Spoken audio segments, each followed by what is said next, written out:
Maligayang pagdating, mga kababayan at mga kaibigan, sa inyong paboritong channel na.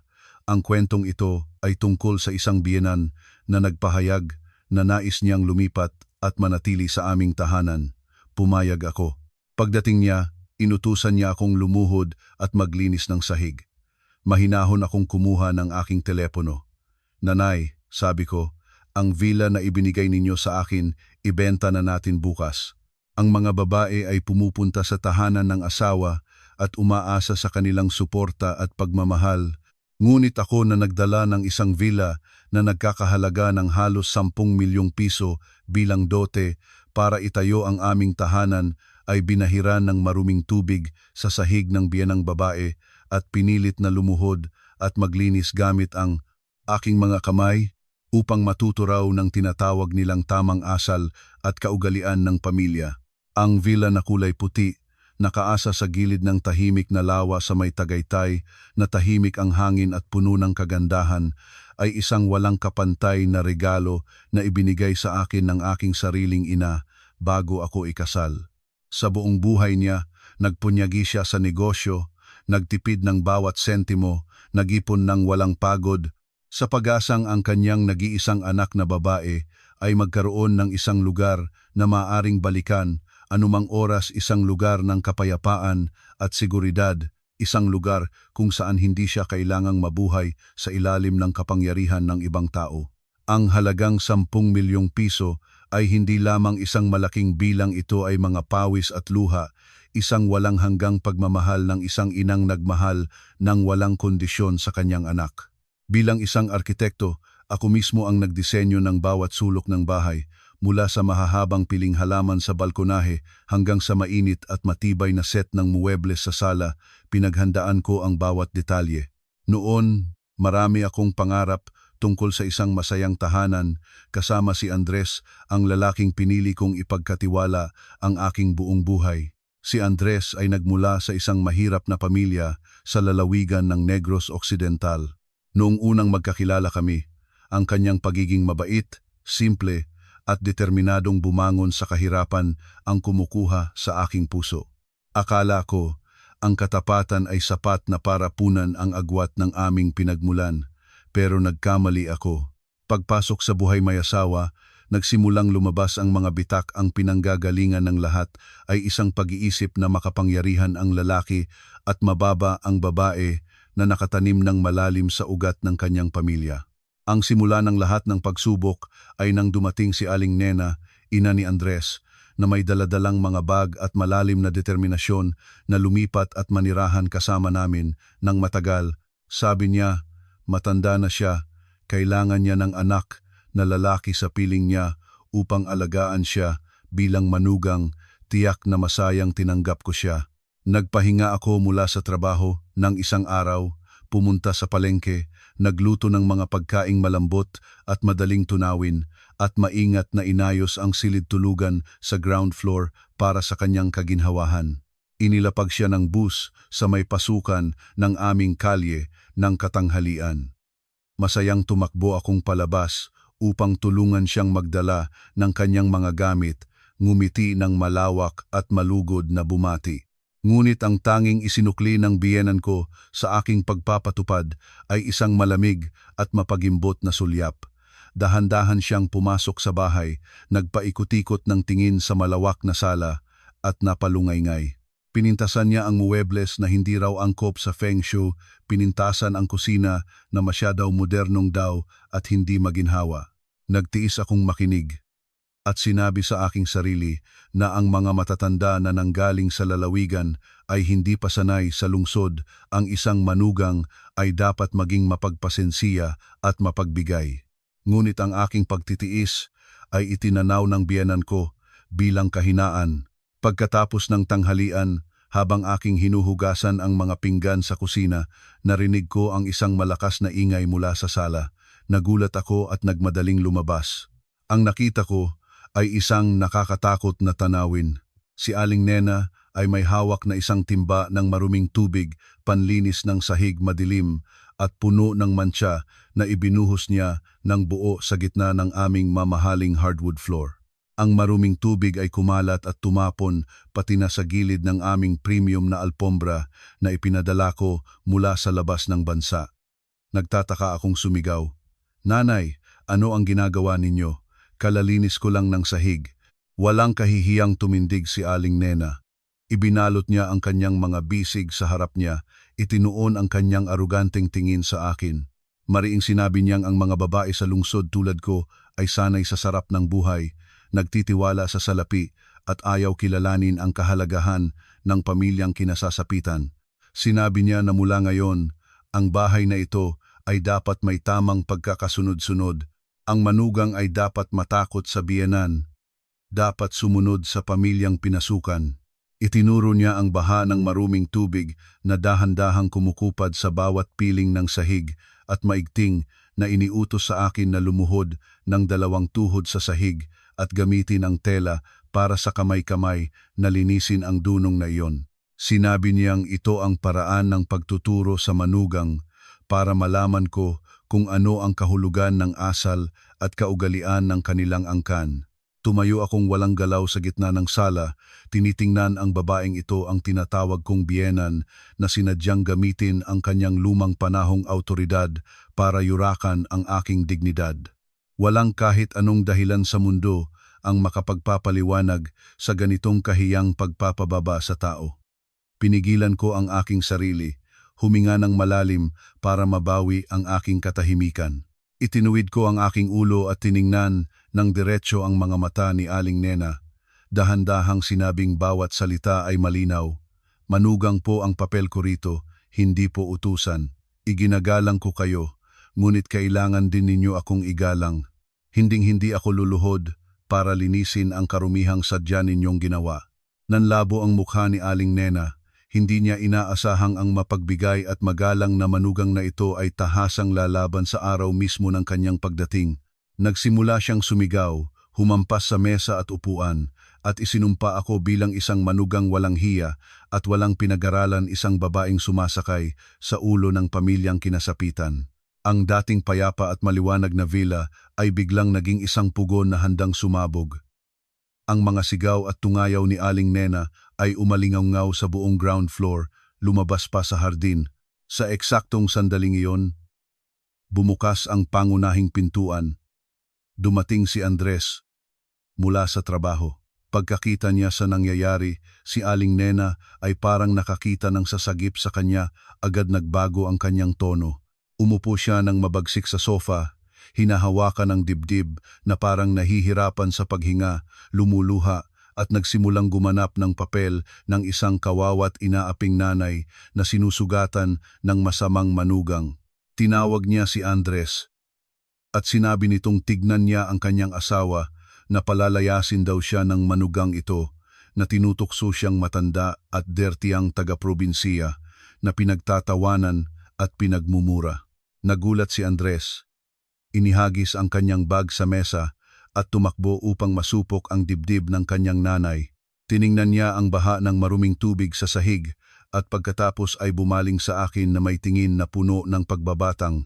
Nang hindi na nagtatanong ng anuman, nang hindi inalam ang katotohanan, agad siyang sumigaw at tinanong kung ano ang ginawa ko para magalit ang kanyang nanay ng ganito. Sinikap kong mapanatiling kalmado ang aking boses at isa-isang ipinaliwanag ang nangyari. Sinabi ko kung paano sadyang ibinagsak ng kanyang nanay ang timba ng maruming tubig at pinilit akong lumuhod para linisin ito. Umaasa ako na ang lalaking kasama ko sa higaan, ang lalaking nanumpa na iingatan at poprotektahan ako, ay makikiisa sa pagkuha ng tamang katotohanan. Ngunit ang aking pag-asa ay nagkawatak-watak. Si Andres ay hindi nagpakita ng kahit anong pagkagulat sa katakot-takot na gawin ng kanyang nanay.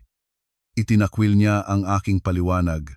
Sinabi niyang bilang manugang, kahit mali man o mali ang ginawa ng nanay, ay dapat pa rin tayong magtiis at makinig.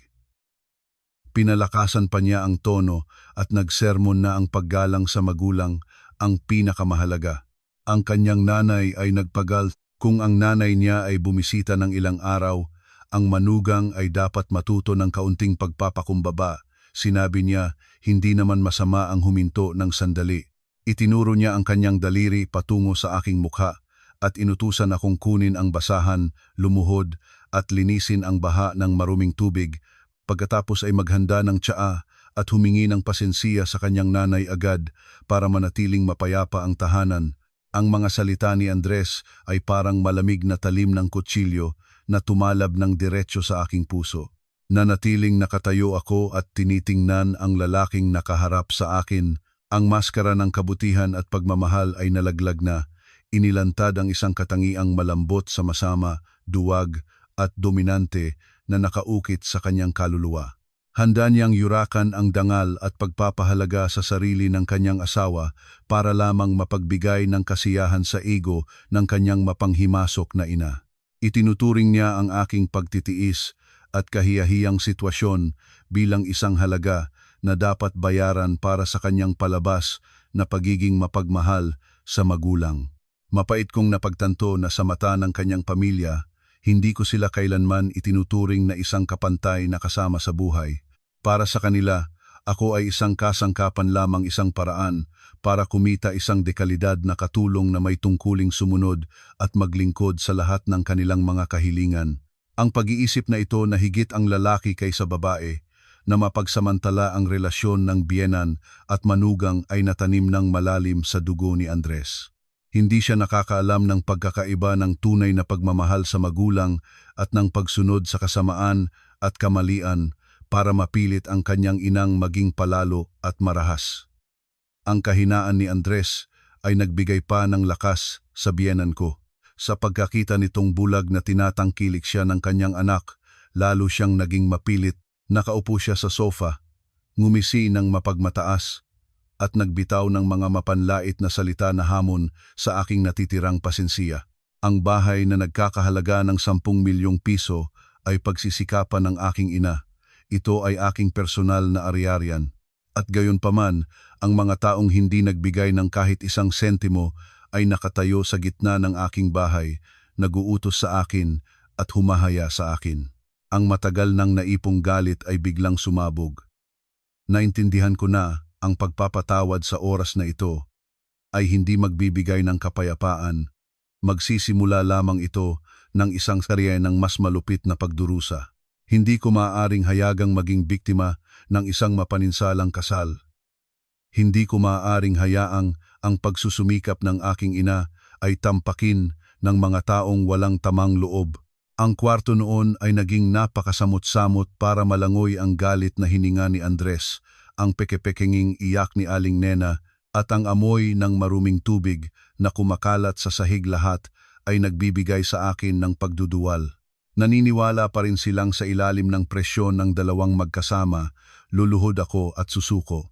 Sa palagay nila, ang isang babaeng may asawa ay parang ibon sa kulungan. Kahit gaano siya kagaling kumita sa bahay ay nananalo pa rin ang pamilya ng asawa. Ngunit mali ang kanilang pagtatantya sa akin. Ako si Carla, isang arkitektong may sariling pinansyal na kalayaan, malaya at mapagmalaki. May edukasyon ako. May malinaw na pag-unawa sa aking sariling halaga. Hindi ko papayagan ang sinuman kahit ang tinatawag na asawa na yurakan ang aking pagkatao. Ang galit sa akin ay umabot na sa rurok, ngunit sa labas ay naging kahanga-hangang kalmado ako. Ito ang katahimikan ng isang taong ganap nang gumising, walang natitirang ilusyon tungkol sa lalaking nakaharap sa akin. Tiningnan ko si Andres nang may tingin na malamig at matalas tulad ng talim.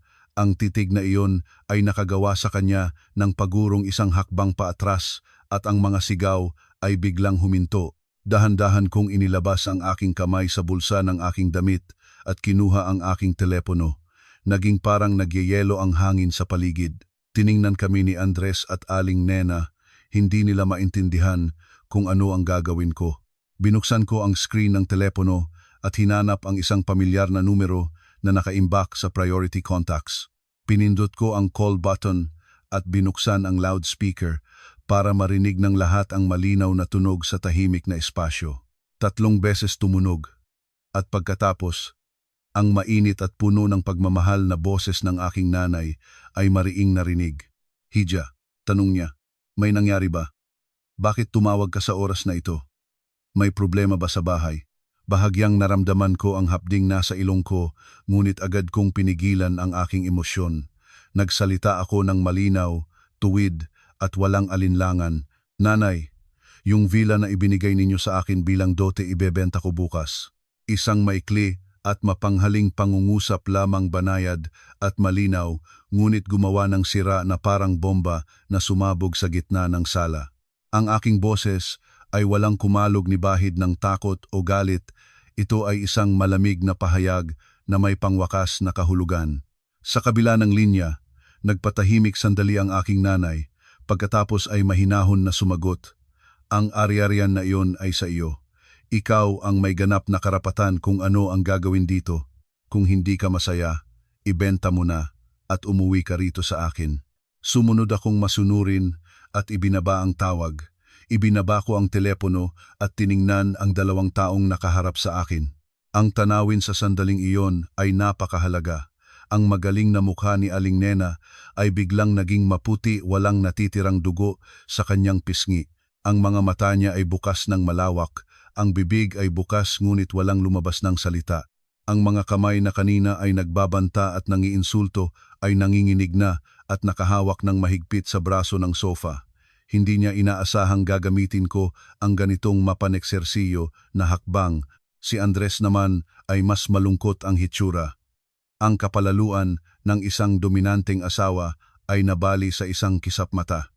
Nagsimulang magudlot-udlot siya nang hindi makapagsalita. Ang villa na nagkakahalaga ng 10 milyong piso ay ang pinakaipinagmamalaki niyang bagay sa harap ng kanyang mga kaibigan at kamag-anak sa probinsiya. Dati siyang nagpapalalo sa kanyang mga katoto na nakakuha siya ng asawang tagalungsod na nakatira sa malaking bahay. Ngayon, sa balitang nagpasya akong ibenta ang bahay, parang naubos ang kanyang espiritu. Ang gulat at takot ay lantarang nakikita sa mukha ng dalawang ina at anak. Sanay silang manakot sa mahihina, ngunit wala silang kakayahang harapin ang resulta ng magpasyang lumaban ang isang babae. Inakala nilang maaari nilang gamitin ang pangalan ng pamilya upang itali ako, ngunit nakalimutan nila ang isang pangunahing katotohanan.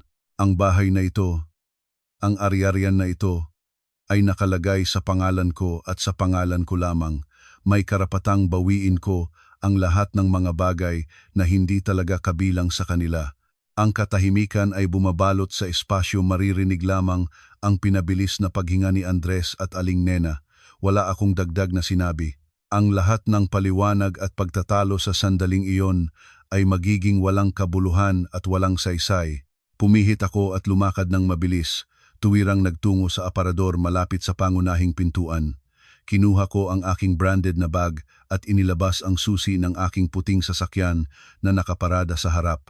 Sa oras na iyon, gumising si Andres mula sa pagkamangha. Sumunod siya sa akin, agit ang mga kamay na nais kong pigilan. Nagbago ang kanyang tono, nagsimulang maging banayad ngunit peke ang boses. Tinanong niya kung ano ang nangyayari, na ang mag-asawa ay dapat mag-usap ng pribado at hindi dapat kumilos ng parang pasabog na bata. Saan mapupunta ang mukha ng pamilya natin? Tanong niya. Si Aling Nena naman ay nagmadaling tumayo, nawala na ang dating aruganting kilos at nagsimulang manghikayat sa akin na magpahinahon na ang bahay ay kapayapapa at bakit ko ba ilalabas ang usapin tungkol sa pagbebenta.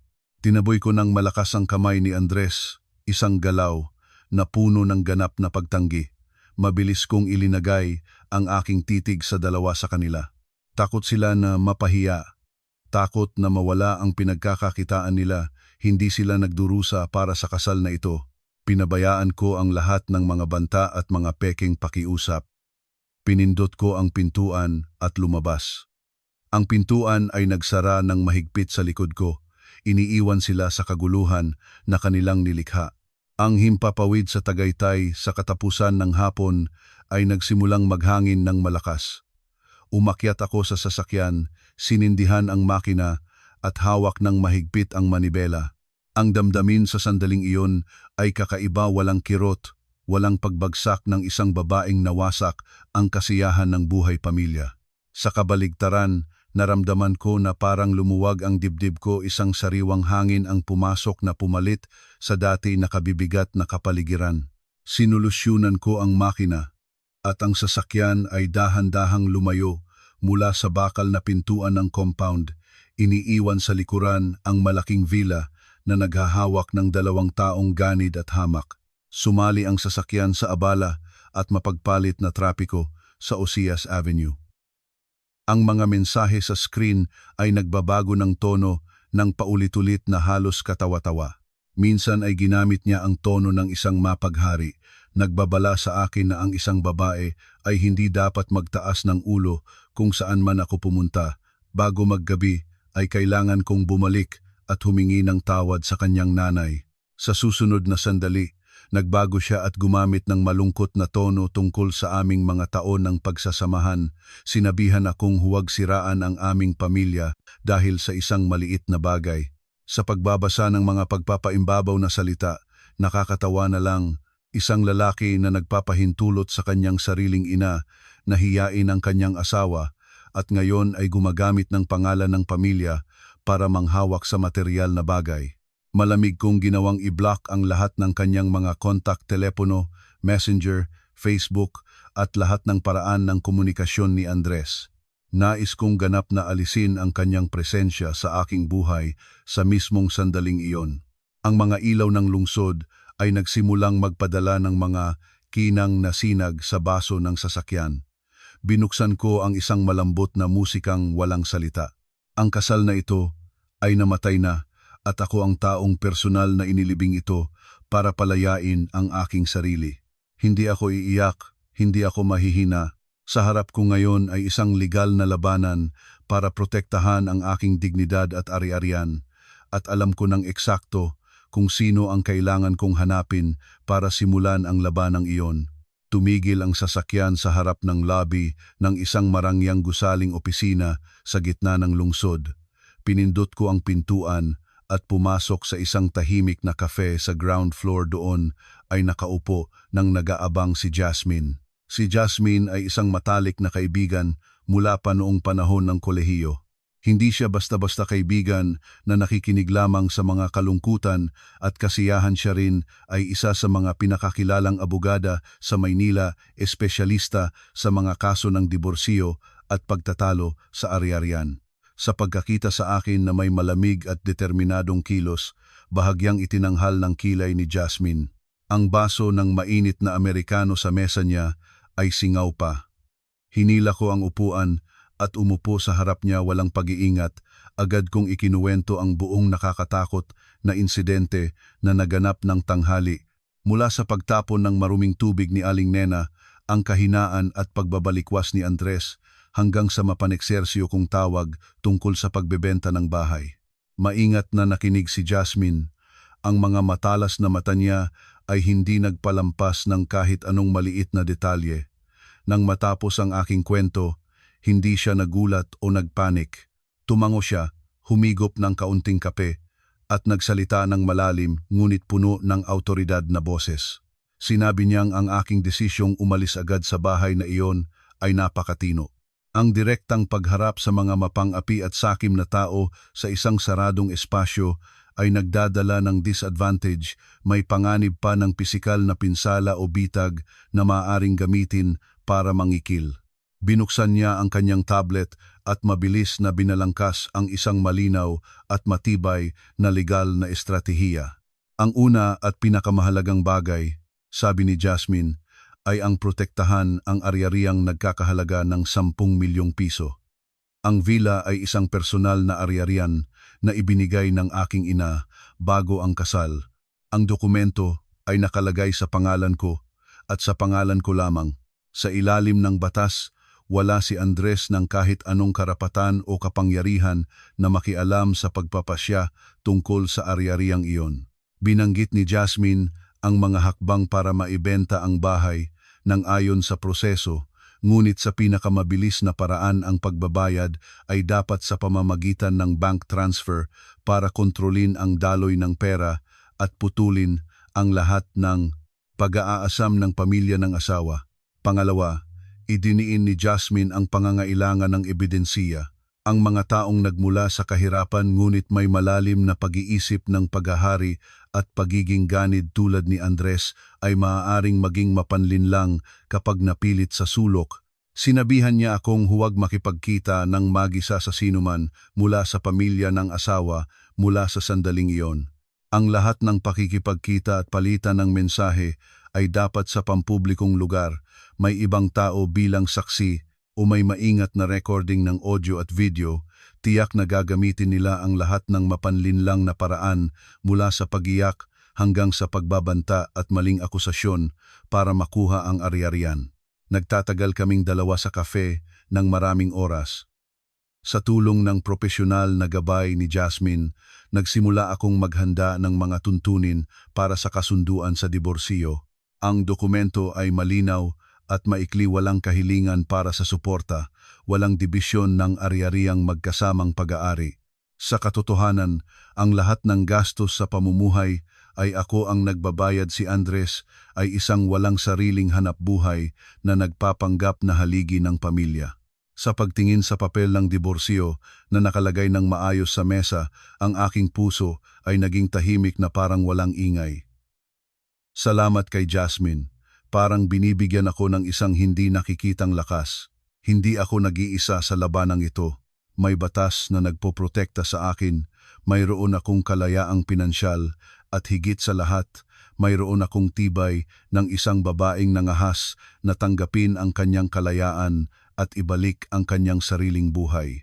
Ang gabi sa Tagaytay ay bumaba na, ngunit sa aking puso, isang bagong maliwanag at malaya na hinaharap ang unti-unting nagbubukas. Ang unang gabi ng pag-alis sa villa, bumalik ako sa maliit at mainit na bahay ng aking ina. Nakahiga sa pamilyar na kama mula pa sa aking kabataanan, ang mga bisig ng aking ina ay yumakap sa akin ng mahigpit at hinipan ako tulad noong bata pa ako. Ang aking ina ay hindi umiyak, hindi rin nagsermon na nagmali ako ng piniling asawa.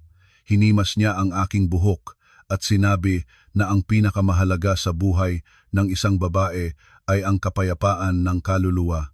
Kung ang tirahang iyon ay naging bilangguan na, sirain mo na ito ng walang alinlangan. Lagi siyang nandito bilang pundasyon mo. Ang pagmamahal ng aking ina ay nagbigay sa akin ng walang hanggang lakas. Kinaumagahan, habang nagtatapunan kami ng almusal, biglang nagliwanag ang screen ng aking telepono, isang hindi kilalang numero. Naramdaman ko na may masamang darating, ngunit mahinahon pa rin akong sumagot. Sa kabila ng linya, isang malalim, malago at lalawigan, ang boses ng lalaki ang narinig. Ito ay si Ginoong Restituto, amain ni Andres, ang taong hawak ang pinakamataas na awtoridad ng angkan ng pamilya ng aking asawa. Halos hindi pa ako nakakagawa ng bati nang binomba na ako ni Ginoong Restituto ng isang mataas na pangaral. Malinaw niyang sinabi na ang isang manugang sa pamilya ay dapat sumusunod sa mga alituntunin, dapat marunong sumunod at maglingkod. Sinabi niyang sa kanilang lugar, walang babaeng nangahas sumakal sa ulo ng kanyang biyenan, walang babaeng nangahas umalis sa tahanan sa gabi para ipahiya ang pamilya ng asawa tulad ng ginawa ko. Ang boses ni Ginoong Restituto ay lalo pang lumalakas. Parang nakatayo siya sa gitna ng isang malaking pagtitipon at naghatol sa isang kriminal. Inutusan niya akong bumalik agad sa bahay at humingi ng pasensiya sa biyenan ko, at sa katapusan ng linggong ito ay dapat ko raw personal na ihatid ang asawa ko at biyenan ko pabalik sa kanilang lalawigan. Inutusan pa niya akong lumuhod sa harap ng altar ng pamilya at magpalusog ng paulit-ulit upang humingi ng tawad sa mga ninuno dahil raw inilabas ko sa publiko ang kahihiyan ng angkan. Kung susunod ako, sabi niya, kakausapin niya ang mag-ina para maging mahabagin at payagan akong manatiling manugang. Kung hindi, ipatatawag niya ang aking uding opisina, tatawag sa aking ina at ilalantad ang pangalan ng isang mapangaping manugang sa buong komunidad. Naupo akong walang galaw habang naririnig ang mga banta na puno ng lipas na pananaw. Ang galit ko ay pinalitan ng isang malalim na pagdamdaming awa. Naaawa ako sa makitid at lipas na pag-iisip na nakatanim na sa dugo ng mga taong ito. Ginagamit nila ang pangalan ng angkan bilang tanikala para ikulong at yurakan ang mga babae. Kinukuha nila ang ari-arian ng iba, ngunit gusto pa rin nila na magpasalamat ang inapi at lumuhod sa kanila. Huminga ako ng malalim at mahinahong sinagot si Ginoong Restituto. Malinaw kong ipinaalam sa kanya na sa panahon ngayon, ang batas ay malinaw, walang anumang tradisyon ng angkan ang nagpapahintulot sa biyenan na mga abuso ng psikolohikal sa manugang. Malinaw ko ring sinabi na ang bahay na iyon ay aking ari-arian at mayroon akong karapatang ibenta ito nang hindi kailangang ipaalam sa kahit sinong miyembro ng kanilang pamilya. Pagkasabi nito, binabaan ko ang tawag at agad na binablock ang numero ng pinuno ng angkang iyon. Nang tanghaling iyon, ipinagpulong ko si Jasmine para kumain at ikinuwento ko ang buong nilalaman ng tawag. Nagtatawa ng matulis si Jasmine. Ang aking abogadang kaibigan ay nagpaliwanag ng may malalim na pag-unawa. Itinuro niya na para sa mga pamilyang tulad ng Sakay Andres na lubos na nagtitiwala sa katayuan at autoridad ng angkan, ang pagpaparangal sa sarili ay ang tanging sandata nila para takutin ang iba. Ngunit sabay, iyon din ang kanilang pinakamahinang punto. Ang pinakanatatakot nila ay ang mapahiya sa publiko, ang mailantad ang kanilang peking maskara ng moral. Mariing sinabi ni Jasmine na hindi tayo magtatago. Gagamitin natin ang mismong pagpaparangal sa sarili na ipinagmamalaki nila para ilantad ang tunay nilang mukha sa araw ng liwanag. Sa pamamagitan ng rekomendasyon ng isang kilala sa mundo ng negosyo, personal akong makipag-ugnayan kay Harold, isang kilalang real estate broker na espesyalista sa mga high-end na transaksyon sa mga villa at luxury properties sa Tagaytay at Batangas area. Ang lugar ng pagpupulong ay isang tahimik na silid sa isang boutique cafe sa malapit na lungsod. Dumating si Harold nang nasa oras suot ang isang kulayabong suit, may propesyonal at maingat na kilos. Inihain ko sa kanya ang kumpletong hanay ng mga legal na dokumento ng villa, kabilang ang titulo ng lupa na nakalagay sa aking pangalan lamang, ang sertipikasyon ng katayuan ng ari-arian at ang mga detalyadong blueprint na aking mismo na dinisenyo. Diretso akong pumunta sa punto. Nais kong gawing kinatawan ng kanyang kumpanya ang pagbebenta ng villa sa pinakamabilis na paraan sa eksaktong halagang 10 milyong piso. Inilatag ko ang isang matatag at nag-iisang kondisyon. Ang mamimili ay dapat may matibay na kakayahang pinansyal, magbabayad sa pamamagitan ng bank transfer sa malinaw na iskediul, at magbibigay ng paunang bayad kaagad. Ang natitirang halaga ay ibibigay kapag nakumpleto ang dokumentasyon at lahat ng proseso ng paglipat ng titulo ayon sa regulasyon, ngunit sa pinakamaikling panahon. Maingat na pinagmasdan ni Harold ang bawat pahina ng dokumentasyon. Ang kanyang mga mata ay nagpapakita ng gulat na halong interes. Matapat niyang ibinabahagi na dahil sa prime location ng villa, may tanawin ng lawa at napapaligiran ng kagandahan ng kalikasan kasama ang mataas na kalidad ng disenyo nito. Ang halagang 10 milyong piso ay isang nakakaaliw na alok para sa mga mamumuhunan ngayon. Kung ilalagay sa merkado sa halagang ito, tiyak na maraming VIP buyers ang magmamadaling mag-reserve. Ngunit para sa ligtas na transaksyon, inirerekomenda ni Harold ang karaniwang paraan, paunang bayad muna, pagkatapos ng notaryo ng kontrata at sa oras na may scheduled date ng paglipat ng titulo ay saka ibibigay ang natitirang halaga. Ngumiti akong tumango at ipinakita ang aking tiwala sa network ng mga kliyente ni Harold. Maikling ipinaliwanag ko na kailangan kong lutasin ang isang personal na bagay nang mabilis. Ayaw kong mag-aksaya ng oras sa matagal na negosasyon. Handa akong magbigay ng mas mataas na komisyon kaysa sa karaniwang rate. Kung makakakita si Harold ng kuwalipikadong mamimili na nakakatugon sa lahat ng pamantayan sa loob ng isang linggo, ang mga taong nagnanais sa aking ari-arian ay tiyak na gagamit ng paraan para maantala ang usapan, nakahanap ng paraan para maisalba ang kanilang sarili o maglagay ng presyon sa akin. Kailangan kong putulin ang lahat ng kanilang pag-asa sa pamamagitan ng mabilis na aksyon. Nakikita ang aking katiyakan, agad na pumayag si Harold. Inilabas niya ang kontrata ng eksklusibong real estate brokerage, maingat na pinunan ang mga detalye at tuntunin ng parusang violasyon ayon sa napagkasunduan. Magkasamang pumirma kami. Nang ang huling pirma ay matapos na, huminga ako ng maluwag. Ang ari-ariang 10 milyong pisong ito ay malapit nang makonvert sa mapagpalayang pinansyal na mapagkukunan na tutulong sa akin na ganap na makibukod sa lahat ng material na ugnayan sa pamilya ni Andres. Paglabas sa kafe, tiningnan ko ang asul na langit sa pamamagitan ng mga sanga ng mga matandang puno. Ang pakiramdam ng pagiging may kontrol sa sariling buhay ay talagang kahanga-hanga. Ang pagbebenta ng bahay ay isang hakbang lamang sa paghahanda. Ang tunay na labanan ay nasa harap pa. Isang labanan na nangangailangan ng malamig na isip at matitigas na puso para harapin ang pinakamarahas na drama ng mga taong walang inaatupag malibang manlinlang. Nang hapon rin ng pagpirma ng kontrata sa pagbebenta, dinala ako ni Jasmine sa isang malaking media production office sa lungsod. Dito ay isang kumpanya na espesyalista sa produksyon ng reality television programs tungkol sa buhay at batas.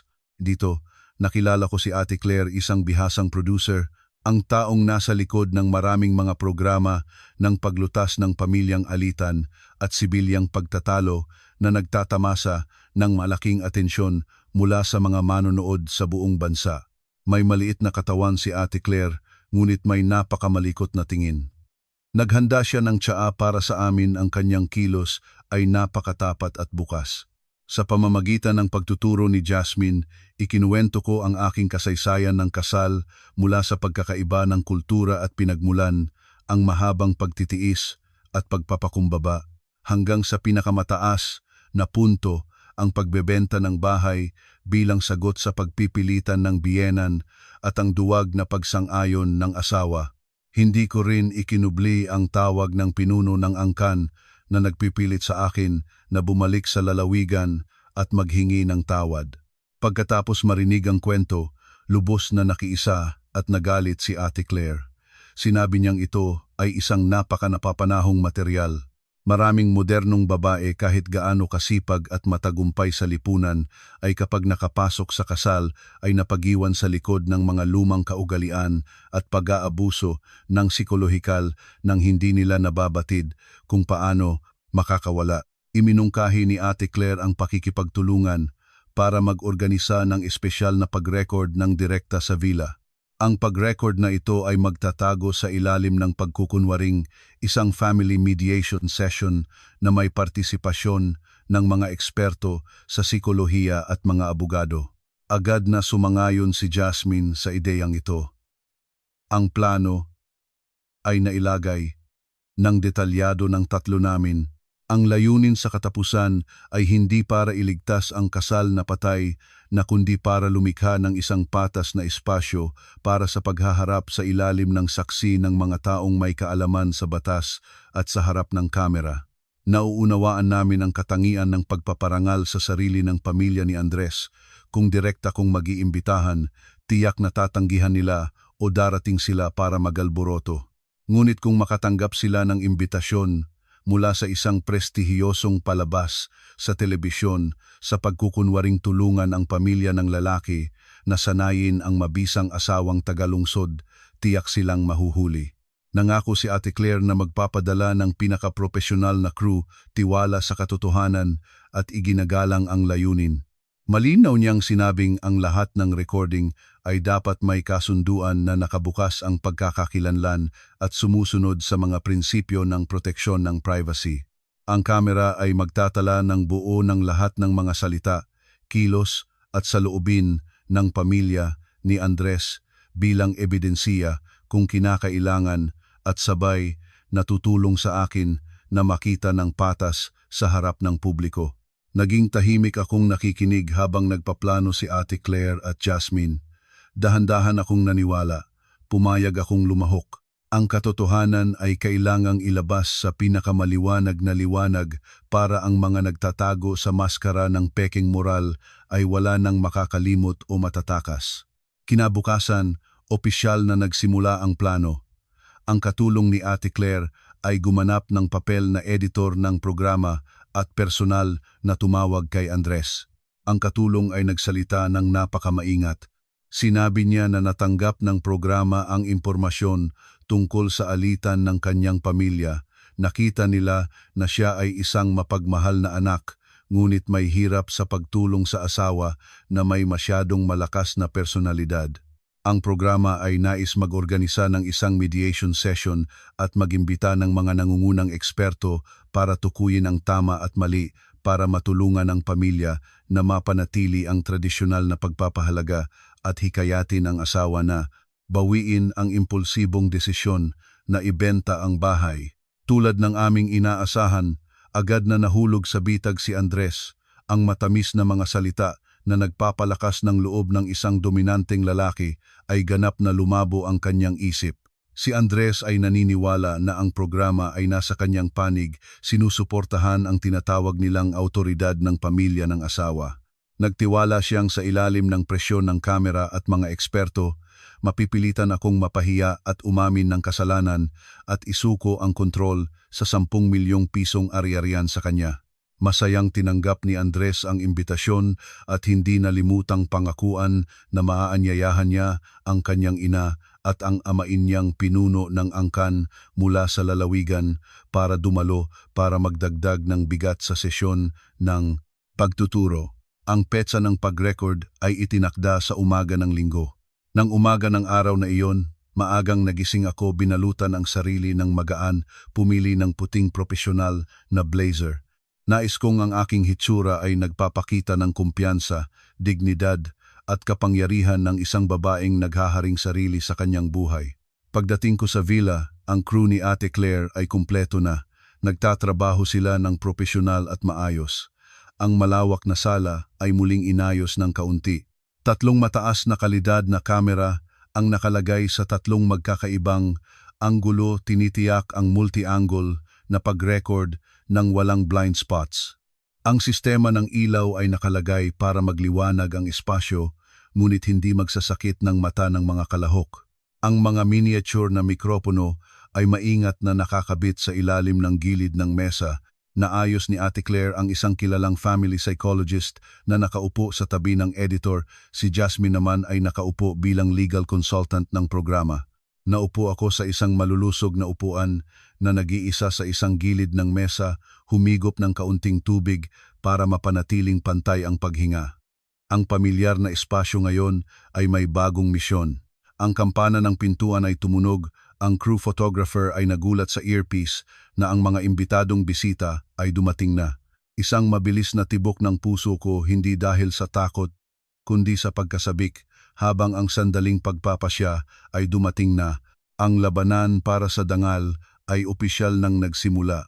Ang malaking pintuan ng kahoy ay dahan-dahang nagbukas. Ang pamilya ni Andres ay pumasok sa bahay na may napakamarangyang kilos. Nanguna si Ginoong Restituto, suot ang isang barong Tagalog na kulayube, hawak ang kanyang tungkod at dahan-dahang lumalakad na nagpapakita ng kabantugan ng isang pinuno ng angkan. Kasunod niya si Aling Nena, nakasuot ng mainit na kulay pula na damit, may mabigat na gintong kuwintas sa leeg. Si Andres naman ang huling pumasok, suot ang isang itim na suit, ang mukha ay may hitsura ng kapalaluan. Pagpasok sa sala, bahagya silang natigilan sa nakita nila ang sukat ng buong setup para sa pag-record ay nanggulat sa kanila. Ang mga kamera, ang mga ilaw, ang mga empleyado ng produksyon na nagsusuot ng ID badge na dahan-dahang gumagalaw ay nagbigay ng isang seryoso at opisyal na kapaligiran. Nagdura-dura si Ginoong Restituto at sinubukan niyang gumamit ng mapagmataas na tono para kontrolin ang sitwasyon. Malakas niyang ipinakilala ang sarili bilang pinuno ng angkan, kinatawan ng pamilya ng lalaki na dumating para makipagtulungan upang sanayin ang mapaguring manugang. Hiniling sa programa na maging patas ang pagtatangkilik para mapaging halimbawa para sa lipunan. Sumagot ang editor ng programa ng may puliting ngiti, ngunit determinadong kilos. Maingat niyang inimbitahan ang 3 na umupo sa sofa, nakaharap ko at malumanay na nagpabala kay Ginoong Restituto na ito ay isang programa ng pag-uusap sa legal at psikolohiya at lahat ay pantay sa harap ng kamera. Ang malumanay, ngunit matatag na pabala ay agad na sumabog sa plano ng matandang lalaki na gamitin ang kanyang piyudal na awtoridad para bumagsak sa iba. Bahagyang nahiya si Ginoong Restituto at reluktanteng umupo gamit ang tungkod. Si Andres at Aling Nena ay tumingin sa akin ng may kalahating mata sa isip nila.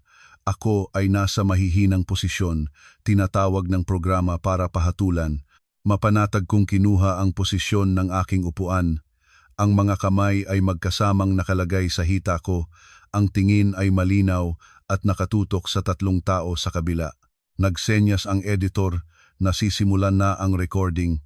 Ang kapaligiran sa sala ay naging tahimik, maririnig ang paggulong ng mga dahon sa labas ng hardin. Ang paghaharap ay nagsimula sa maikling buod ng editor tungkol sa mga dahilan ng alitan ng mag-asawa. Kaagad na bago pa man matapos ang editor, nagagaweksena si Aling Nena. Nagsimula siyang umawit ng awiting, mapanunupil na manugang ang nahabang tula ng isang maralitang biyenang taga-probinsiya na inaapi ng masahasahing manugang tagalungsod. Umiyak at pumahid ng luha gamit ang panyo. Habang nagsasalita, nagkukuwento na pumunta siya sa Maynila para bisitahin ang kanyang anak. Nagpagod siya sa paglilinis, ngunit hindi lang ako nagpasalamat, pinalayas pa raw niya ako. Si Andres ay tuloy-tuloy na umasintado at sumang-ayon sa pagkondena sa akin dahil sa kakulangan ng paggalang.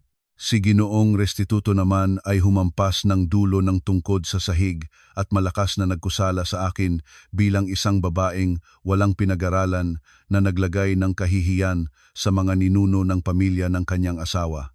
Mahinahon akong nakaupo at nakikinig habang pinagtutulungan nila akong mapanirang puri at binabaligtad ang katotohanan. Ang bawat kasinungalingan ay malinaw na na-record, ang audio ay malinaw, ang video ay mataas ang kalidad sa sistema ng kamera ng programa. Hindi ako nagmadaling putulin sila. Pinayagan ko silang ganap na gawin ang kanilang kawawakawang palabas. Noon lamang nang matigil si Aling Nena sa pagiyak at pag-ungol hanggang sa mabali ang boses ng si Ginoong Restituto ay napagod na rin sa pagmura nang mahulog sa isang maikling katahimikan ang espasyo. Saka ako nagsalita sa isang malinaw, tuwid at walang anumang emosyon ng luha. Opisyal ko na itinayo ang aking pagtatanggi para ilantad ang lahat ng panloloko ng kanilang pamilya. Oras na para ibaba ang kurtina. Ang kapaligiran sa sala ay naging tahimik, maririnig ang paggulong ng mga dahon sa labas ng hardin at ang banayad na huni ng aircon sa kisame. Mahinahon akong nakaupo sa upuan, ang mga kamay ay magkasama sa hita ko. Hayaan ko silang magmura at manghiya si Aling Nena kasabay ng pagkondena ni Andres at Ginoong Restituto.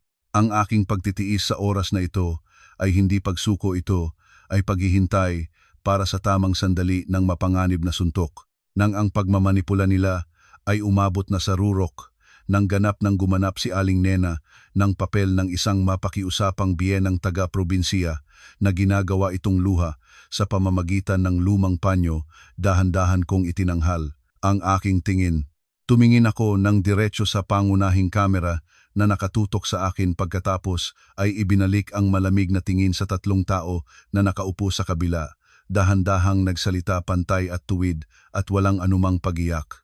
Sinabi ko, Ginoong Restituto, sa aming mga eksperto sa psikolohiya at sa lahat ng miyembro ng crew ng programa, nakinig na tayo ng buo sa mga paratang mula sa pamilya ng aking asawa. Sinabi ng aking biyenan na nagpagod siya sa paglilinis, ngunit itinanggi ko. Sinabi ng asawa ko na ako ay walang pinag-aralan at nagtitiwala sa pera kaysa sa pamilya. Pinagalitan ako ni Ginoong Restituto ng pamumugto sa mga ninuno ng angkan. At ngayon, mangyari nawang bigyan ninyo ako ng pagkakataon na sabihin ang katotohanang walang pinagandang peke na luha o mga kasinungalingan. Dahan-dahang ikinuwento ko ang pangyayari noon.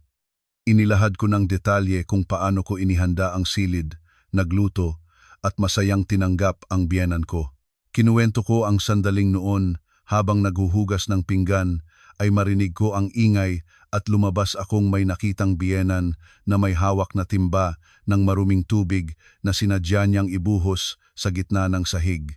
Isa-isang inulit ko ang bawat salitang pagsusugal niya nang pinilit niya akong lumuhod sa baha nang tinatawag niya itong paraan ng pagtuturo ng tamang asal. Bago pa ako matapusin, nagpuwersa si Aling Nena sa kanyang upuan at ang kanyang wrinkled na mukha ay kumibot sa peke-pekengang galit. Itinuro niya sa akin ang kanyang daliri, mataas ang boses na tinanggihan ang lahat. Sinabi niyang pinagpaparatangan ko siya ng bagay na hindi niya kailanman nagawa. Tinabunan niya akong may masamang asawang nanirang puri at sinasabing akong mismo ang nagtapon ng tubig at pagkatapos ay sinisisi siya. Si Andres naman ay sumunod sa nanay, malakas na sumigaw na tumigil na akong magsalita ng mga kasinungalingan. Bahagyang ngumiti ako, isang malamig at walang mainit na ngiti. Ang kanilang kawalang galang at katangahan ay tama sa aking plano at kay Jasmine. Dahan-dahang inilabas ko ang aking kamay sa bulsa ng blazer at kinuha ang telepono. Ibinukas ko ang screen at pinuntahan ang section ng recording. Itinanghal ko ang aking tingin kay Andres at Aling Nena. Ang aking tingin sa oras na ito ay walang natitirang anumang init ng pagsasamahan bilang mag-asawa, mayroon lamang ganap na paghamak.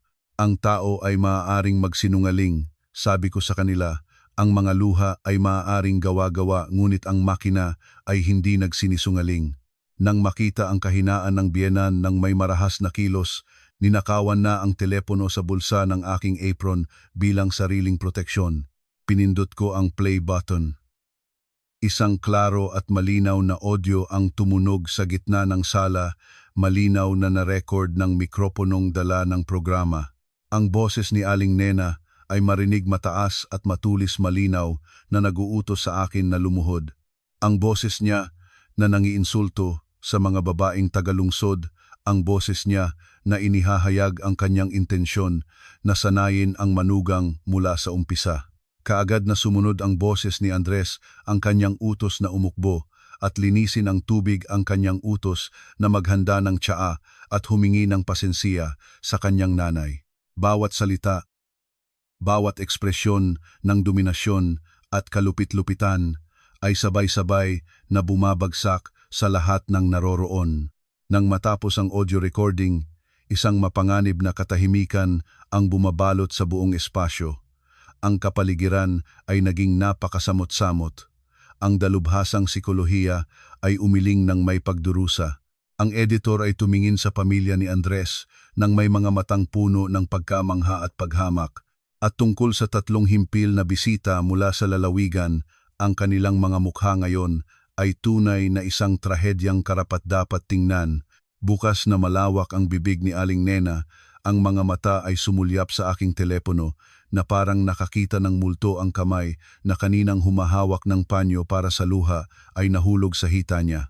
Si Andres naman ay naging maputi ang mukha, pawis na lumabas sa noo niya. Nginunguya niya ang labi. Mahigpit ang hawak ng mga kamay sa unan ng sofa. Ang panga ay nag-iingit. Ang tunay na mukha ng tinatawag nilang asal at kaugalian ng angkan ay nailantad ng hubad sa ilalim ng liwanag ng katotohanan sa harap ng 3 kamera na walang tigil na nagtatala. Ang mapahiyang katahimikan ay hindi nagtagal ng matagal bago si Ginoong Restituto ay biglang humampas ng malakas ng dulo ng kanyang tungkod sa sahig na gumagawa ng malakas na tunog. Parang nagbawi ng ilang lakas pagkatapos ng pagkabigla. Ngunit sa halip na aminin ang pagkakamali, ang matandang ugali ng dominasyon at kayabangan ay nag-udyok sa kanya para subukang baguhin ang laro gamit ang isang walang kwentang argumento. Nagtayo siya gamit ang tungkod, ang mukha ay pula at galit itinuro ang tungkod patungo sa akin. Malakas na nagalit, tinawag akong isang babaeng walang respeto at walang moral. Nagbigay siya ng argumento na ang pamilya ay may mga galit na pagtatapos sa isa't isa, paminsan-minsan na ang nagmumula sa pamilya ay dapat magtiis at sumunod. Ang aking lihim na pag-record ng mga salita ng asawa ko at biyenan ay isang paglabag sa moral ng pamilya. Sinabi niyang Ako ay may masamang puso at mapanlinlang na nagbibitag sa sariling pamilya. Sinimulan pa niyang humihingi sa crew na itigil ang pag-record at burahin ang audio dahil nilabag ko raw ang privacy ng kanilang pamilya. Mahinahon akong nakaupo habang tinitingnan ang matandang pinuno ng angkan na nagsisimulang mabigo sa putikan ng kanyang sariling likidong moral. Inihanda ko ng sagutin ang bulok na argumento niya nang biglang tumunog ang isang tawag sa telepono pumutol sa tensyon. Ito ay ang aking telepono. Nagliwanag ang screen. Harold, VIP, broker. Tiningnan ko ang relo. Tama ang oras. Nagsenyas ako sa crew para sa pahintulot at mahinahon kong sinagot ang tawag sabay na binuksan ang loudspeaker sa pinakamataas na lakas. Ang masayang profesional na boses ni Harold ay mariing narinig sa sala. Magalang siyang bumati sa akin at ibinalita na may napakamagandang balita. Nakahanap siya ng mamimili, isang mamumuhunan sa industriya ng steel. Ang mamumuhunan ay tiningnan ang lahat ng dokumentasyon, nakita ang video ng villa at lubos na nasiyahan sa arkitektura at lokasyon nito. Malinaw na sinabi ni Harold ang bawat salita. Ang kliyente ay pumayag na bilhin ang villa sa eksaktong 10 milyong piso, walang pinagawang pagbabago. Handa siyang mag-transfer ng paunang bayad ngayon mismo at sundin ang ligtas na pamamaraan ng bayad sa bawat yugto. Kailan kaya maaari kang dumalo sa notaryo para pirmahan ang kontrata? Ngumiti akong may banayad at determinadong boses. Sinabi ko kay Harold na magiging nandoon ako sa tanggapan ng notaryo ngayong 2:00 ng hapon. Pakisabi sa iyong kliyente na ihanda ang bayad para mabilis at maayos ang transaksyon. Nagpasalamat ako kay Harold at dahan-dahang ibinaba ang tawag at inilagay ang telepono sa mesa. Kung ang audio recording kanina ay isang sampal sa maskara ng moral ng pamilya ni Andres, ang tawag ni Harold ay isang bomba na tinapon sa walang hanggang pagkamakasarili nila. 10 milyong piso, isang napakalaking halaga, isang kayamanan na kahit sa panaginip lamang ay hindi maabot ng mga taong tulad ni Aling Nena at Ginoong Restituto. Ang napakalaking halagang iyon ay nagdurog ng lahat ng kanilang kapalaluan, lahat ng mapanlinlang na awtoridad ng angkan na sinubukan nilang itayo. Itinuon ko ang aking tingin sa tatlo sa kanila. Ang tanawin sa sandaling iyon ay talagang kapwa-isip. Nakatayo si Ginoong Restituto nang walang galaw, parang nag-freeze ang tungkod sa kamay ay parang napakabigat. Ang mga labi ay gumagalaw, ngunit walang nakalabas na salita.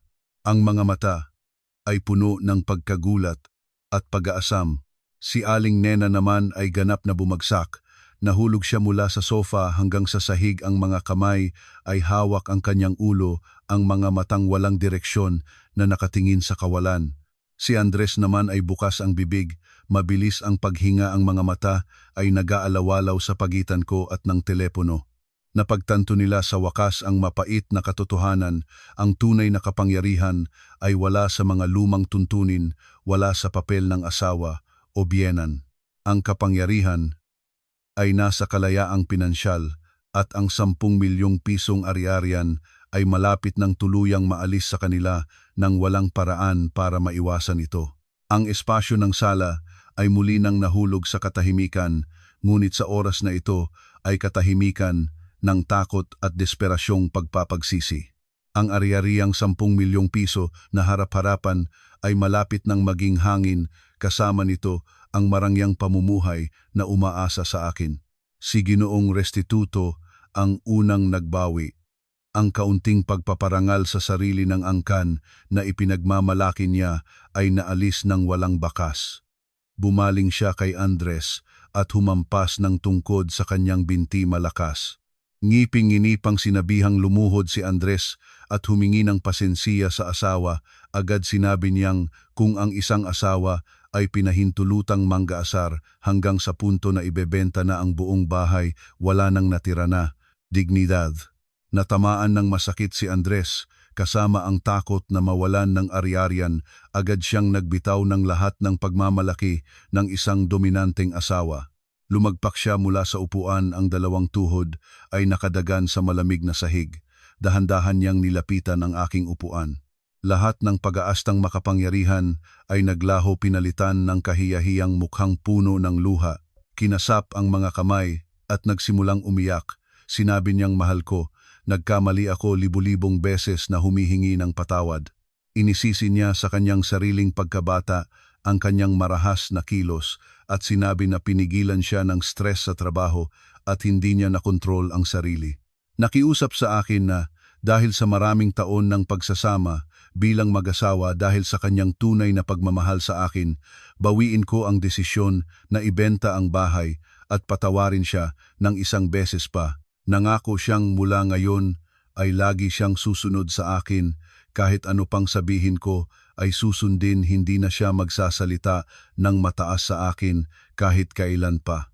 Nakita na ang anak na nag-aapid-apid, hindi na matiisin ang sarili ni Aling Nena na maaaring mawalan ng bahagi. Tumayo rin siya mula sa sahig at tumakas pababa sa tabi ni Andres. Inalis niya ang lahat ng maskara ng autoritaryong biyenan, binago ang tono, ngayon ay tinawag na niya akong anak at munting anak. Paulit-ulit niyang tinatampal ang kanyang sariling pisngi at tila hinahanap ang simpatiya. Sinabi niyang dahil matanda na siya at hindi nakapag-aral ng maayos ay gumawi siya ng bobo at nakakainsulto. Hiniling niya sa akin na huwag itawid ang kamay sa kanya at huwag pakialaman ang matandang tao.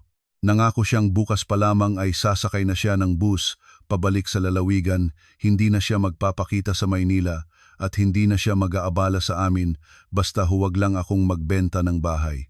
Nakaupo akong may nakalapat na mga bisig sa dibdib.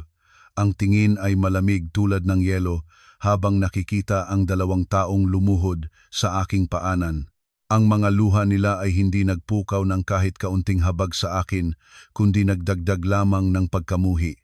Bumaling ako sa editor at sa dalubhasang psikolohiya, bahagyang ngumiti isang ngiti na puno ng mapanlait na kahulugan, dahan-dahang nagsalita. Sinabi ko sa kanila na sila ay mahusay na gumanap ngunit mali ang sitwasyon. Itinuro ko ang mga kamay sa kanila at malinaw na isinalarawan ang katotohanan. Hindi sila lumuhod dahil napagtanto nila ang kasamaan ng pagsasapanganib sa aking dignidad. Wala silang pagsisisi na nasaktan nila ang kanilang kasosyo sa buhay. Ang bagay na niluluhod nila, ang bagay na pinagluluhuran nila ay ang 10 milyong pisong ari-arian ng aking ina. Mariing sinabing ang lahat ng desisyon ay ginawa na. Ang kontrata ay napirmahan na. Ngayong hapon ay pipirmahan ko ang mga kinakailangang papel at tatanggap ng paunang bayad. Ang kasal na ito at ang bahay na ito para sa akin ngayon ay isang tumpok na basura na kailangang linisin. Huwag na silang mag-aksaya ng oras sa pag-arte. Ang mga salitang tulad ng talim ng nabaha ay pumutol sa huling maskara ni Aling Nena. Napagtanto niya na ang mga matamis na salita at kahiyahiyang luha ay ganap na walang bisa sa harap ng aking tibay. Ang ari-ariyang napakalaki ay malapit nang maalis sa kanila ng walang paraan para mabawi, nagdala sa kanya sa estado ng pagkaabala at pagkawala ng isip. Ang matandang ugali ng panloloko at pagpapakuha ng simpatiya sa pamamagitan ng pagdurusa ng mga taong inapi ay muling lumabas ng malakas. Bigla siyang tumigil sa pagiyak, ang dalawang mata ay nagpumula.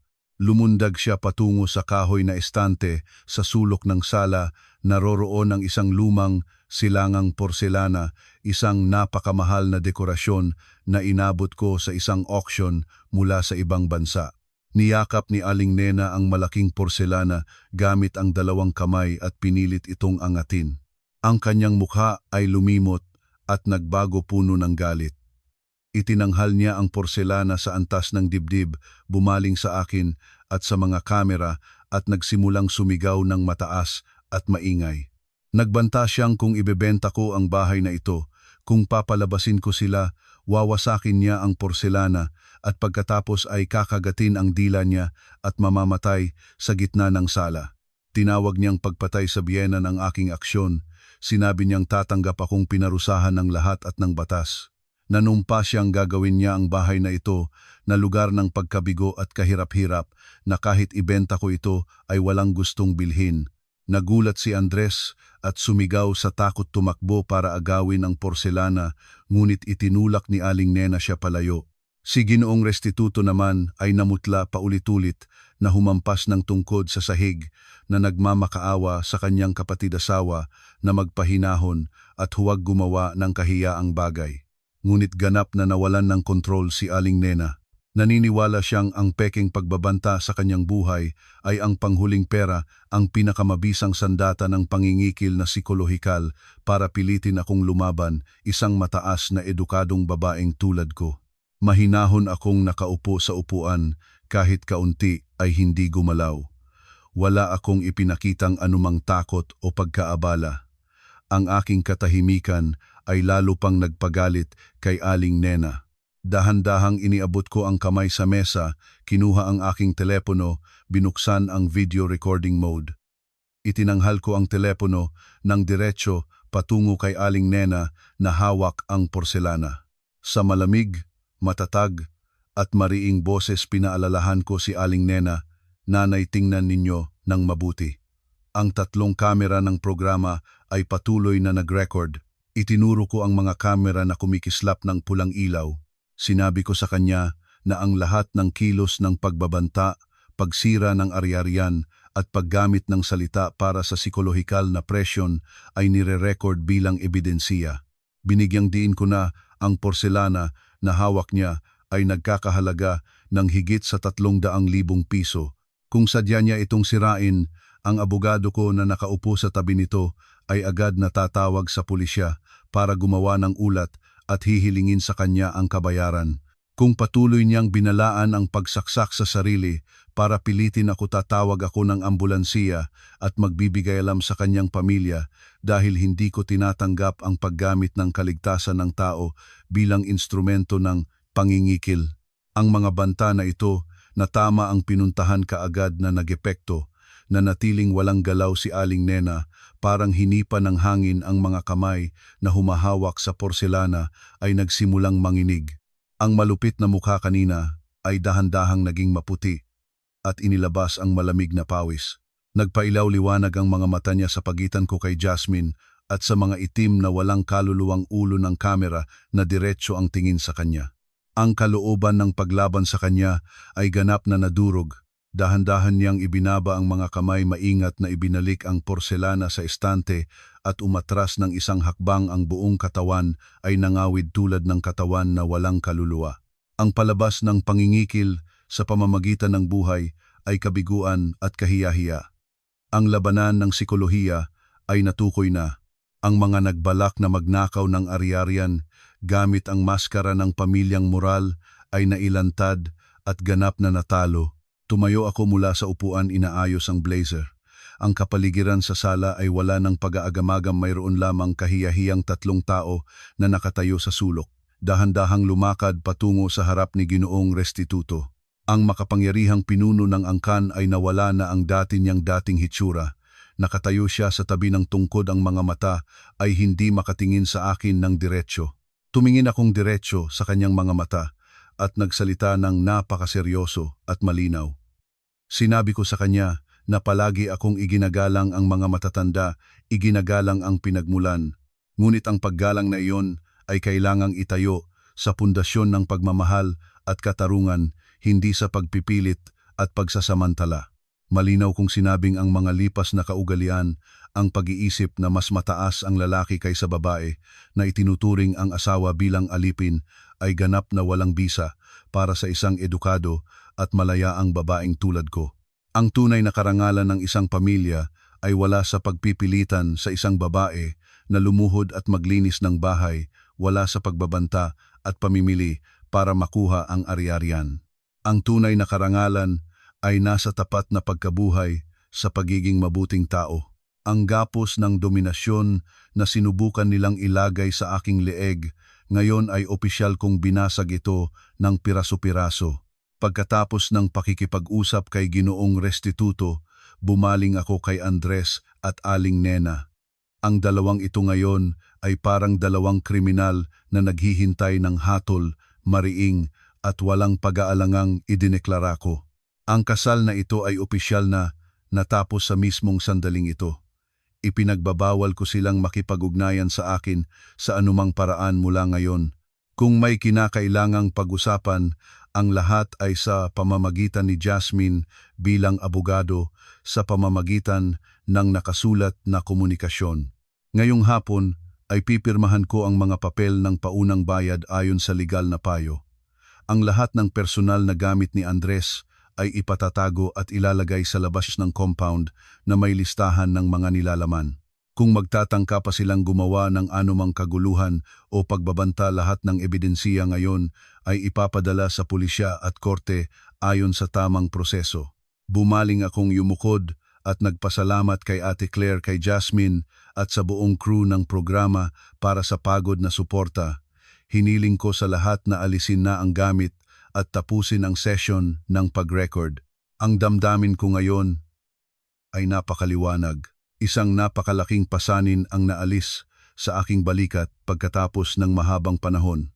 Pumihit akong itaas ang ulo at lumakad patungo sa pangunahing pintuan, iniiwan sa likuran ang tatlong figura ng pamilya ng asawa na nakatayo ng walang galaw sa malawak na sala.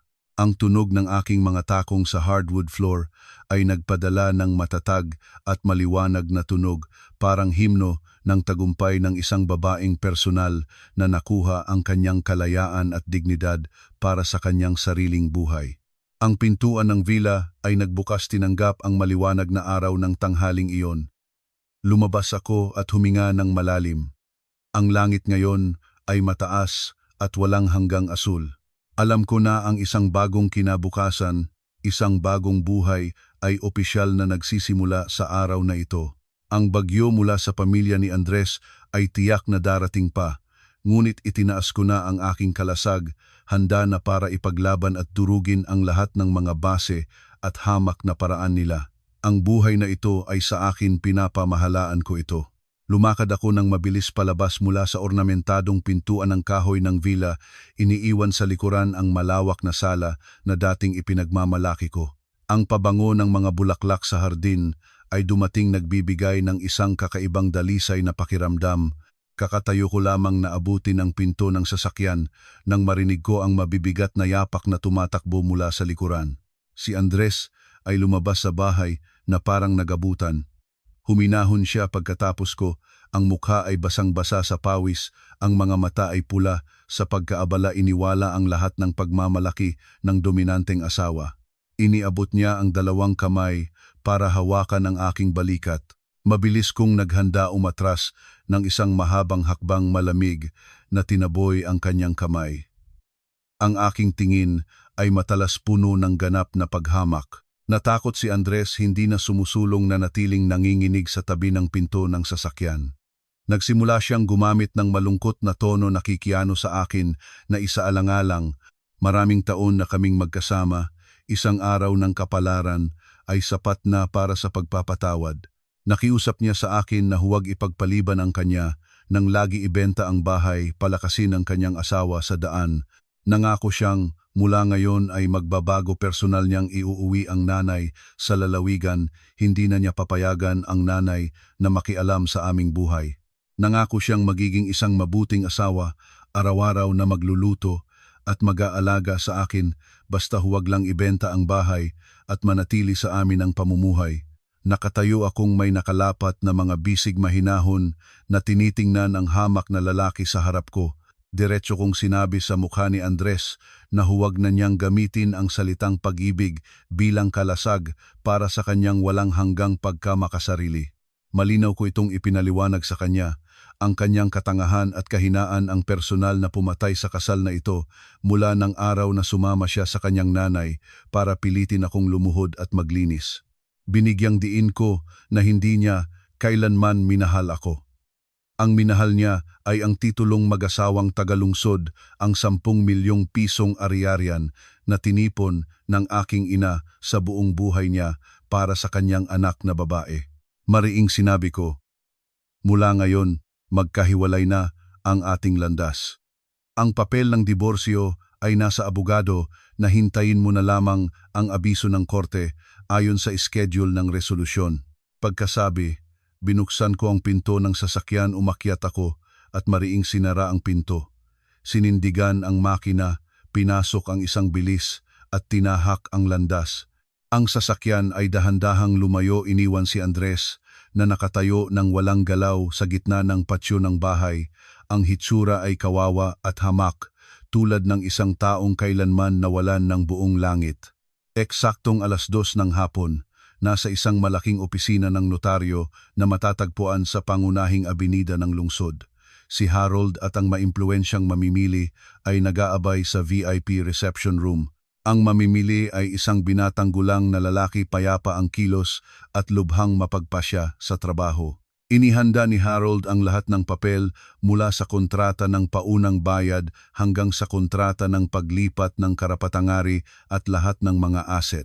Si Jasmine ay kasama ko rin para suriin ang bawat legal na tuntunin, tinitiyak na walang anumang panganib na maaaring mangyari. Ang proseso ng pagbabasa at pagpirma ng kontrata ay naging napakaayos. Kaagad, pagkatapos na pumirma ang 2 panig at maglagay ng selyo, ang mamimili ay inilabas ang telepono at nag-execute ng transfer order ayon sa kasunduan, isang paunang bayad na 1,000,000 piso para ilak ang transaksyon. Ilang minuto ang lumipas at nanginig ang aking telepono. Ang SMS mula sa bangko ay nagbalita ng aktibidad sa account, idinagdag ang eksaktong 1,000,000 piso.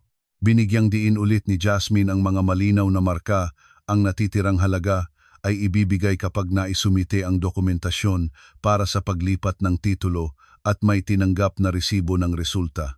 Ayon sa mga tuntunin na pinirmahan ng 2 panig, ang aking sarili at ng mamimili, pumirma kami ng listahan ng mga dokumentong ibinibigay kasunduan sa oras ng pagsasalin ng bahay at susi pagkatapos ng kumpletong proseso ng paglipat ng titulo ayon sa resibo. Lumabas ako sa opisina ng notaryo at itinanghal ang mukha sa nagliliwanag na hapon. Ang panaginip ng isang masayang buhay pamilya kasama si Andres ay ganap na natapos, na nagbigay ng daan sa isang bagong simula na malaya at sariwang simula. 2 linggo pagkatapos na pirmahan ko ang kontrata ng paglipat at natanggap ang lahat ng bayad ayon sa schedule, ang espesyal na episode ng programa ni Ate Claire ay opisyal na naair sa kanya online channel sa isang gabing iyon. Tulad ng ipinangako, ang crew ng produksyon ay naglagay ng blur sa mukha at nagsuppress ng impormasyon para maprotektahan ang pagkakakilanlan, sabay na binalisa ang nilalaman ayon sa legal na kasunduan bago i-release.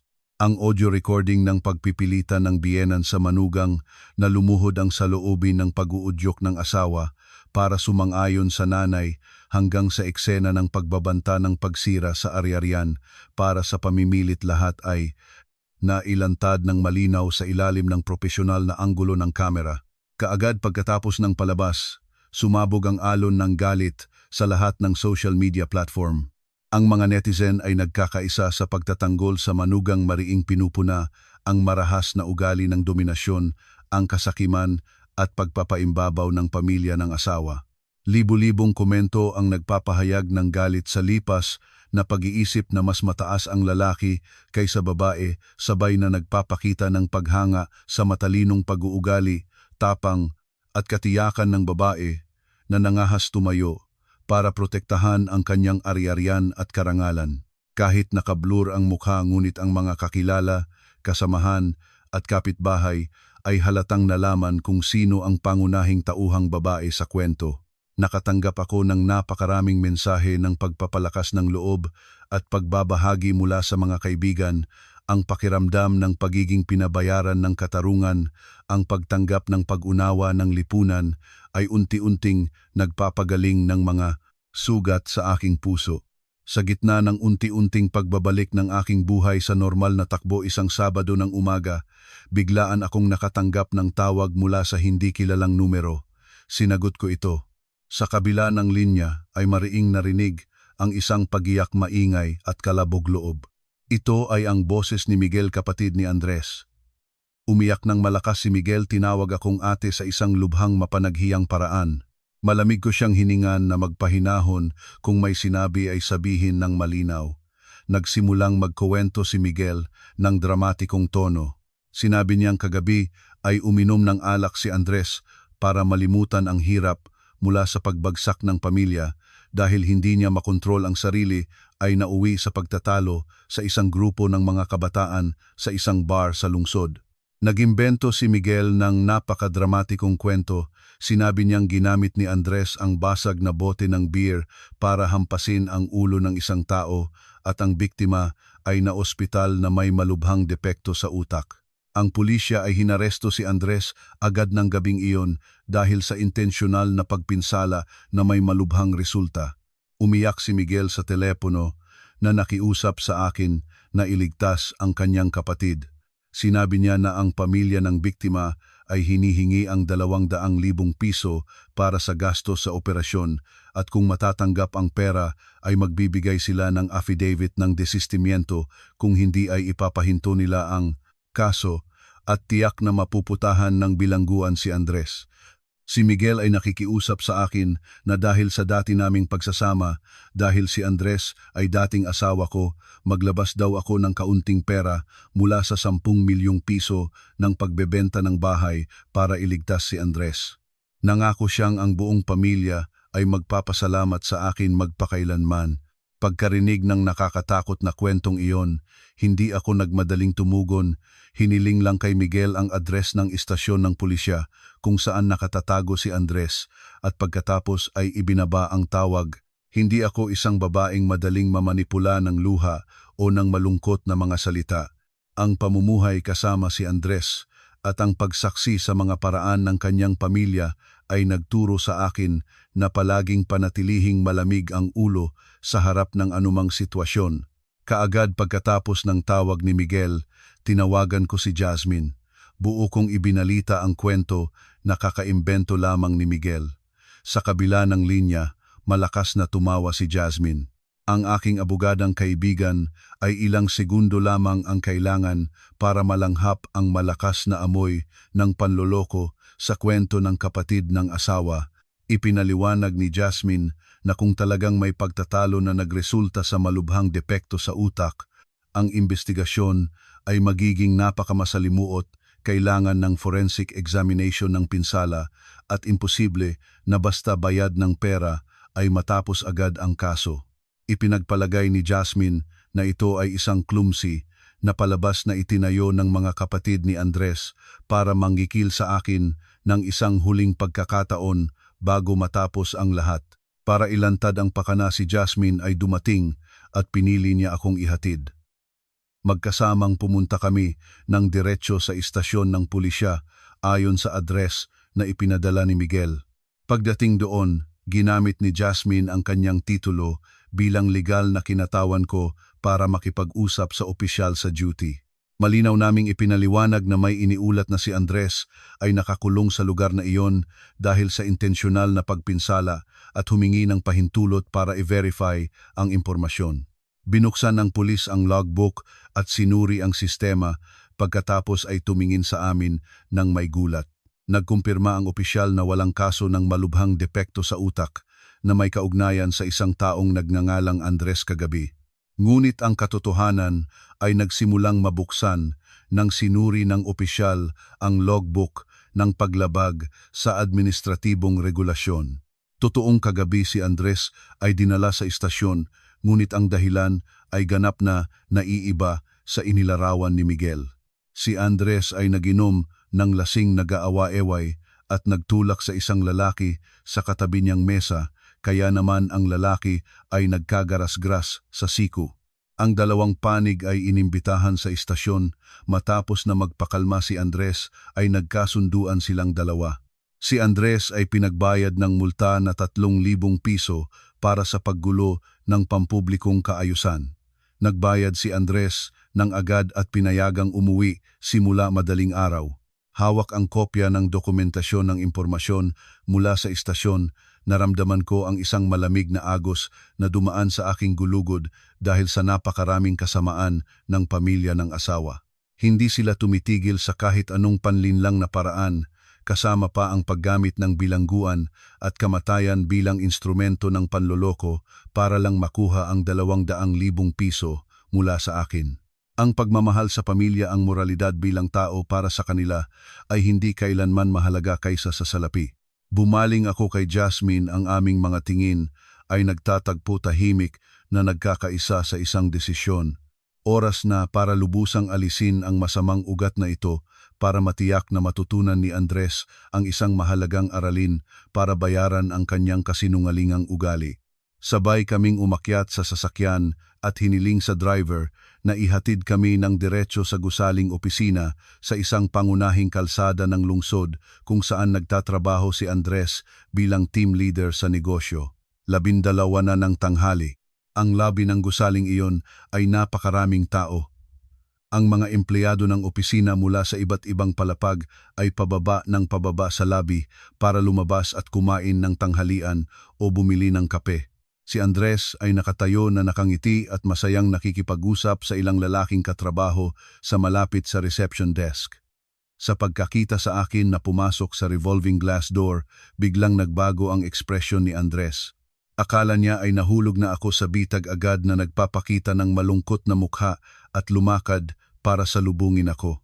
Nagsimula siyang magsalita ng may halong awit, nagtatanong kung dalhin ko na ba ang pera para iligtas siya.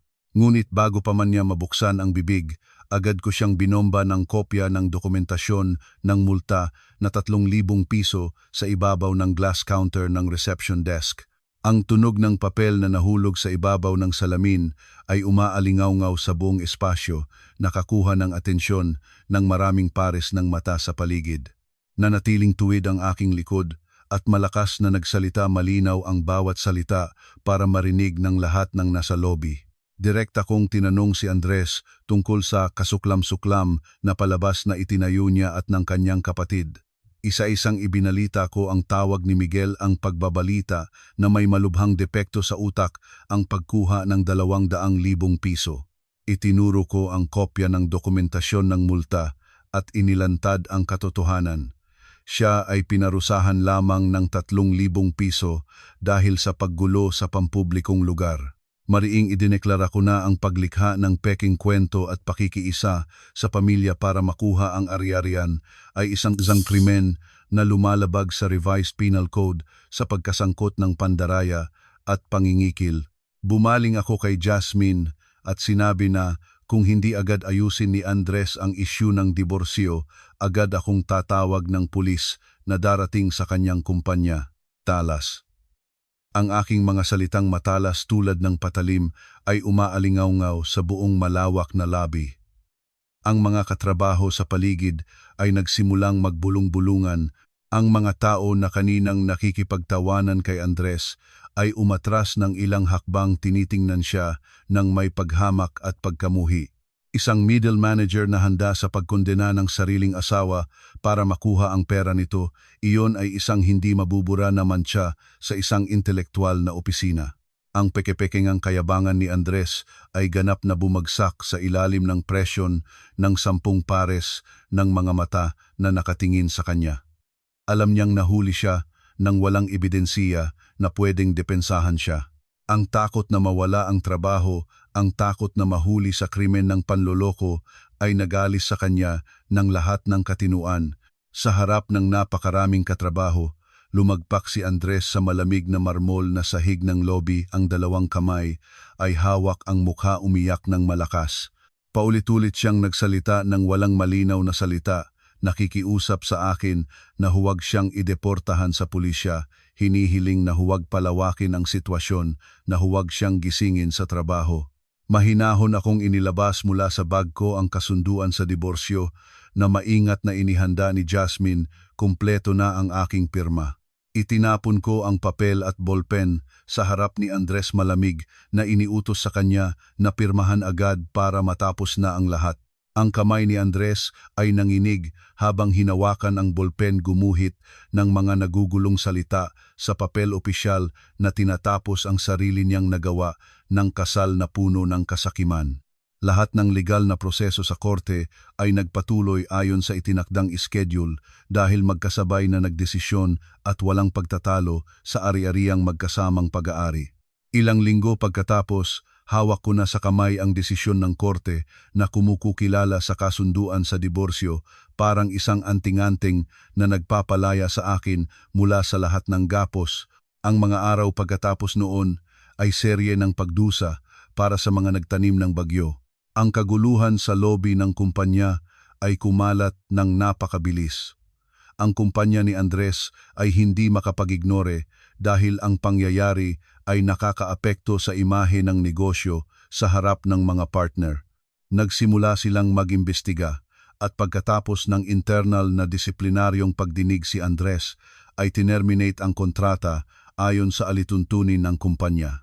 Ako naman umalis na may pakiramdam na magaan ng isang taong nakaligtas sa sarili niya. Nawalan ng trabaho, nawalan ng bahay, nasaktan pa sa isang palabas sa telebisyon na inilantad ang kanyang tunay na mukha sa buong bansa, si Andres ay walang na madaling matirhan sa lungsod. Napilitan siyang lunukin ang kanyang kapait, kasama si Aling Nena, pinagsamang inilagay ang kaunting damit sa isang lumang maleta. Mag-ina ay nagtulong-tulong na pumunta sa bus terminal at sumakay sa pinakamurang biyahe, tahimik na umuwi sa lalawigan na puno ng kahiyahiya. Ang pangarap ng pagsasamantala ng pamilya na puno ng dominanteng pag-iisip ay sa huli ay nadurog ng piraso-piraso. Para sa akin hawak ang napakalaking halagang 10 milyong piso, wala akong aksaya na ginawa. Naglaan ako ng bahagi para bumili ng isang maliit at magandang bahay na may maliit na hardin puno ng mga rosas, tahimik na nakatago sa isang malawak na eskinita sa Quezon City. Inimbitahan ko ang aking ina para makatira kasama ko. Tuwing umaga, magkasama kaming nagdidilig ng mga halaman, umiinom ng tsaa, tinatamasa ang kapayapaan na matagal ko nang nawala. Ang natitirang pera ay ginamit ko para matupad ang pinakamalaking pangarap ko sa buhay. Nagrenta ako ng magandang lugar, personal na dinisenyo at pinalago ang isang kumpanya ng arkitektura at interior design. Pinangalanan ko ang aking studio na Bagong Simula, isang pangalang may kahulugan ng muling pagsilang, isang bagong maliwanag na buhay na ipinanganak mula sa abo ng mga kabiguan. Sa araw ng grand opening ng Bagong Simula, maraming mga kaibigan, partner at si Jasmine ay nakadating para bumati. Nakasuot ng berdeng silk na kasuotan, nakatayo akong nagputol ng ribbon habang nagniningning ang araw ng tagsibol. Ang aking ina ay nakatayo sa tabi ko, ang mapagmahal at mahinahon niyang ngiti ay nagpapakita ng pagmamalaking nasa kanyang puso. Tiningnan ko ang paligid ng espasyong trabaho na gawa ng aking sariling mga kamay, wala ng mga sigaw at pangiinsulto, wala ng mga sapilitang tuntunin. Ngayon, ang bawat sketch at bawat proyekto na aking nililikha ay puno ng tatak ng kalayaan at pagmamalaki.